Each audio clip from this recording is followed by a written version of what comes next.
નમસ્કાર. ગુજરાતના વડોદરામાંથી હાલ એક ગેસ સિલિન્ડર ફાટ્યાનો કિસ્સો સામે આવ્યો છે, જેમાં 2 લોકોના કરુણ મોત થયા છે.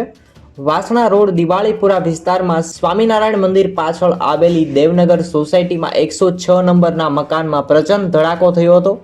ગેસ સિલિન્ડર બ્લાસ્ટ થયો હતો અને આ ઘટનામાં પરિવારના 3 સભ્યો અને પાડોશીમાં રહેતા 2 સભ્યો મળી 5 લોકોને ગંભીર ઈજા પહોંચી છે.